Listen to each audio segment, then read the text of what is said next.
අයිබෝන් හැමෝටම ඉතින් ට්‍රිපල් පී සෝෂල් චැනල්ස් වලින් කාලෙකට පස්සේ අරන් එන වීඩියෝ එකක් මේක. ඉතින් අපි ඒ වගේම දාන පළවෙනි ප්‍රොපර් ෂෝට් වීඩියෝ එකක් වෙයි මේක.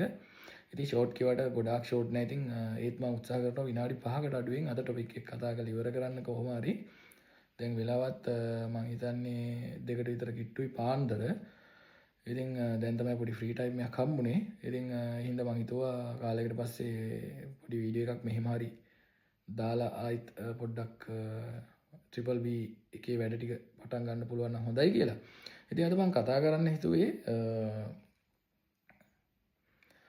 හිතුවේ වර්තමානයේ මේ software engineering field එකේදී වාගේ fundamentals core concepts ගැන තියෙන knowledge එක, ඒ understanding එක, software architecturing, system designing ගැන තියෙන knowledge එක, understanding එක, ඒ වගේම problem solving, decision making, thinking, communication, collaboration වගේ skills කොච්චරනම් වැදගත්ද, කොච්චරනම් ඉම්පැක්ට් එකක් දෙනවද කියලා. හරිද? ඉතින් හිතන්න මම software company එකට join වෙන්න හරි එහෙම නැත්නම් freelance project එකක් කරන්න හරි හදනවා කියලා. ඉතින් මේ හැම තැනකදීම වගේ ඔයාව මේ මං කිව්ව දේවල් සම්බන්ධව evaluate වෙනවා. සහ යාලා expect කරනවා ඔයාට මේ දේවල් ඇති. මේ දේවල් ගැන ඔයාට idea එකක් ඇති. ඔයාට knowledge එකක් ඇති, understanding එකක් ඇති.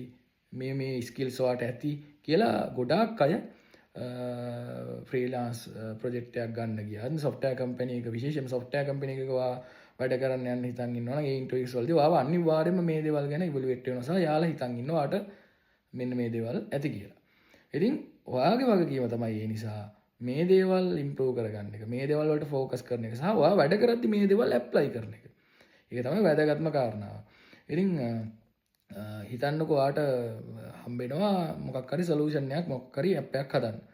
ඔයා මුලින්ම දැනගන්න ඕනේ ඔයාට දැන් තියෙන මේ සොලියුෂන් එකක් හදන්න තියෙන එක ප්‍රොබ්ලම් එකකට හරි ප්‍රොබ්ලම්ස් කීපයකට හරි. එතකොට ඔයාගේ වගකීම තමයි මේ හදන සොලියුෂන් එක secure වෙන්න ඕනේ, reliable වෙන්න ඕනේ, robust වෙන්න ඕනේ, scalable වෙන්න ඕනේ, maintainable වෙන්න ඕනේ. ඒ වගේම ලේසියෙන් තව සිස්ටම් එකකට ඉන්ටග්‍රේට් කරන්න පුළුවන් වෙන්න ඕනේ. ඉතින් මෙන්න මේ වගේ දේවල් තියෙන සිස්ටම් එකක් විදියට සොලියුෂන් එකක් විදියට හදන එක.